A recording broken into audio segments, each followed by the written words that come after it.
It is Gridiron 360. Dave and Bill kicking it with you.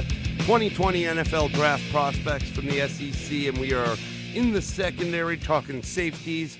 Just talked about two in the class as well as overall country that are top-notch. And Xavier McKinney, Alabama, Grant Delpit, LSU.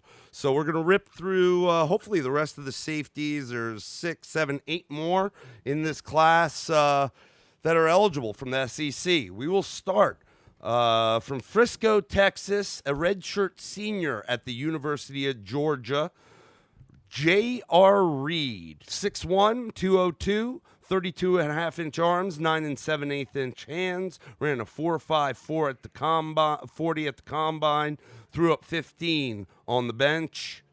Hit me with a little bit about Mr. Reeve. NFL comp is Xavier Woods. All right. Well, I did read this is a little bit more did you know, maybe some just trivia, but I found it very interesting. We're not going to spend as much time on these guys. No, but I'll talk about him as a player. I mean, like he's the next one in the SEC, and he's outside of a lot of the mocks top 10 safeties overall. So yeah, he's 11, then all the rest of the guys are behind. These next two overall. guys we're talking about, projections are anywhere from 4 to 6 probably in the round. Yep. So there is a gap in these guys. Now played for a great team. Yeah. Wonderful defense at Georgia. Yeah. And I mean, you remember their coach is a former defensive coordinator, Kirby Smart from Alabama. So he knows defense. This is a guy, I guess before I get into the little interesting tidbits, I would look at him and I would say, smart player, played on a good defense, not really going to wow you with any particular part of his game, but is sound in what he does, which is what I think gives him the opportunity. I always talk about, I like a lot of times when these guys have, a parent or somebody that they know that's played in the game, and you find guys either go, I always find it one of two ways. Either they're someone's son and they think they're the best and they don't always live up to the hype, or they turn out to be maybe not as super athletic, but always very smart, and they know the intricacies of how to play at a high level and get the most out of their talent. This guy is the son of former NFL receiver Jake Reed, and Jake Reed played with, I want to say he was still there when Moss was there, but I know he played with Chris Carter in Minnesota when they had some of those high-flying offenses. So he's, again, I kind of said it to you offline that, Jake Reed must have had him when he was a little later in life. But also, he's the nephew of longtime pro defensive back Dale Carter. I remember Dale Carter. I believe he played with Kansas City for most of his career, if I'm remembering correctly. I can picture him. War number 34. That I do remember.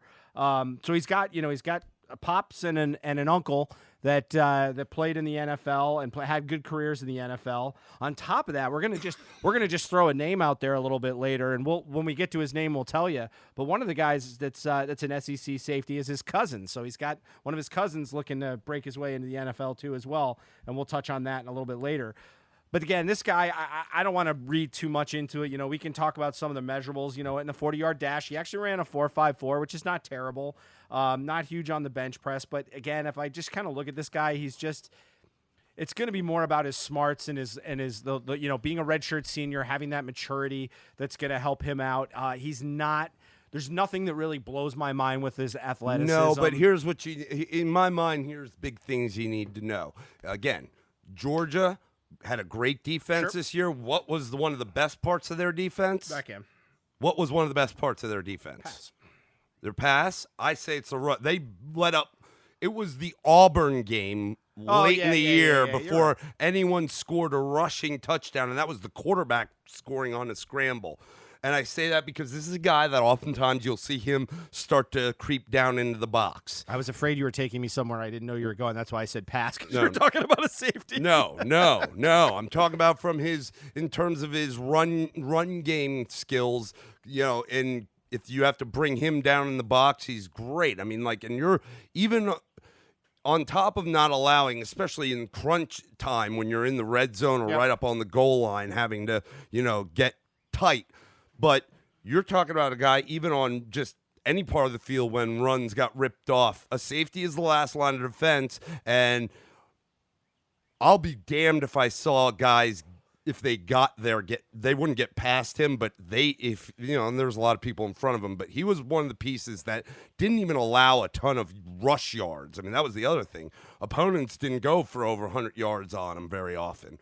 All right? Yep. So, that's a great attribute for him, but, the question is, who knows if that'll work in the NFL. I mean, there's got to be a place. There's got to be a place. I think he'll definitely get drafted. Just hopefully take himself to, maybe a second string role and maybe eventually earn a spot somewhere in need. The NFL, there's a lot of injuries, so you can quickly go from even being a third stringer or a practice squad guy to all of a sudden be suiting up for game day and them calling your name. Yeah, and I mean, even as a back, what I like, again, I go back to, I like NFL bloodlines in this aspect, especially when the guys are lacking some athleticism, is they know how to not play the game of the sport, but play the game of how to position themselves in the best way possible. Their parents have an understanding of how the game is played, and that, I think that's an advantage for these kids that's, reasonable, especially given, I didn't even know the guy I didn't know he was related to Jake Reed or Dale Carter, for that matter. It's very interesting. So, those are kind of things that I think could pose an opportunity for him to do something in the NFL.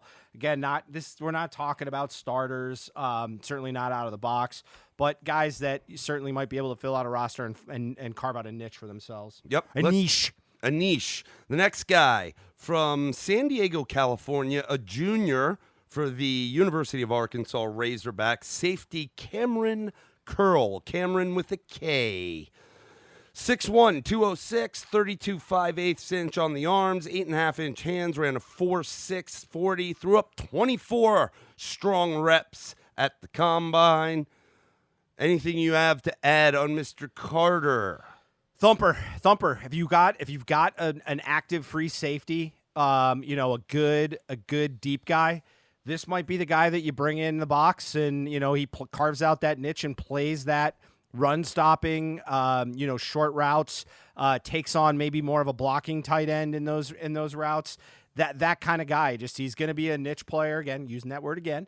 But just has some opportunity. He's a thumper. I mean, he's got some meat to him, and he hits hard.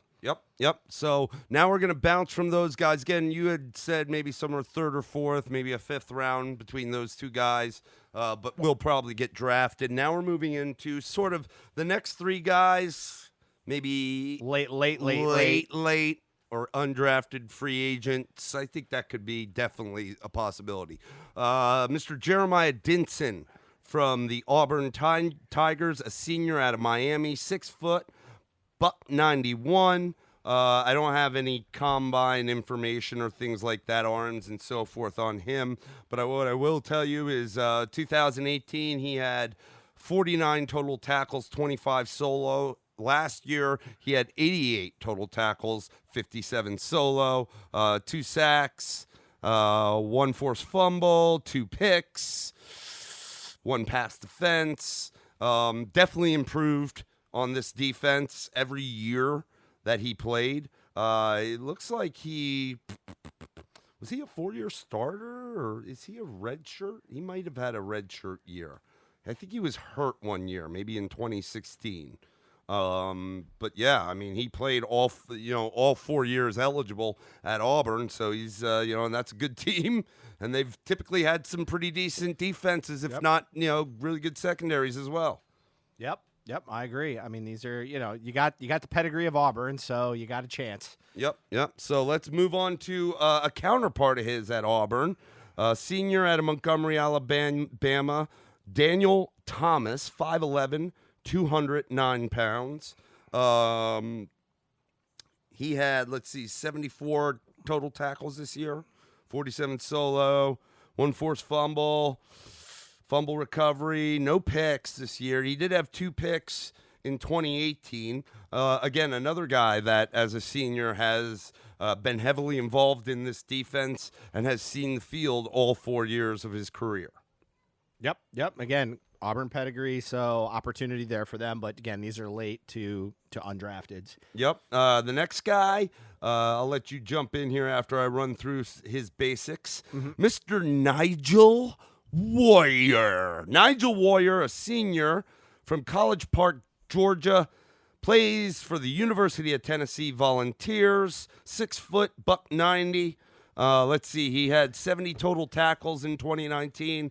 39 were solos. No sacks, fumbles. Did have 4 picks. I like that. Yeah. He is the one I mentioned, the cousin to J.R. Reed. And there you go.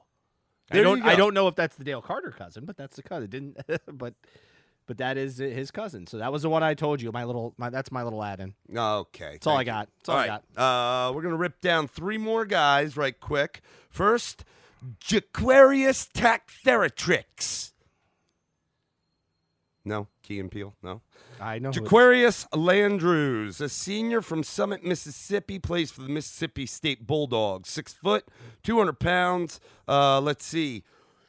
Had a tremendous jump, but then again, I don't think he started in 2018 and was a starter in 2019. But in 2018, he had 18 total tackles. In 2019, 77 total tackles, 45 were solo, 1 pick, no sacks, no forced fumbles. But again, now we're kind of getting into some guys that may not get drafted. You know, maybe the last day, but may not get drafted. Maybe picked up in undrafted free agency. Let's move to another guy that if you see him get drafted, it's has a lot to do with the fact that he is an Alabama Crimson Tider. But again, it probably won't be till very late, if not the last day. Jared Maiden, a senior from Satchie,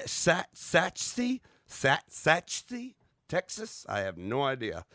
6 foot, 205 pounds. Again, a guy who saw the field much more in 2019, had 18 tackles in 2018. 2019, he had 59 tackles, 31 solo, 4 pickaroonies, 4 picksters, right? And the last guy we're going to drop on you is plays for Mississippi State, a senior from Saginaw, Michigan. It's a long way from home and a big culture shock. Chilling in the mitten. That's right. Like I said, Mississippi State Bulldog safety Brian Cole II. 6'2", 213, 31 3/8 inch arms, 10-inch hands, 4.52 at the combine. I do have that on him in terms of his 40. This guy is obviously a little bigger, so potentially, if he does get drafted, I still think it'll be late, but, his physical attributes might have something to do with that. He's a 6'2" guy. Again, 2018, not as involved for the Bulldogs. 11 total tackles. In 2019, starter job, 67 total tackles, 38 solo, 2 sacks, 1 forced fumble, 2 fumble recoveries, 1 pick. Good stuff. Good stuff. There you go. There you go. So that will round out the safeties in the SEC for this year's 2020 NFL Draft. Hope you enjoyed it. We thank you for listening. We'll move on next. Now we get to go to the cornerbacks. Yeah. And wrap it up. See you next time, Dave. I will see you next time. Where? On the gridiron. Peace.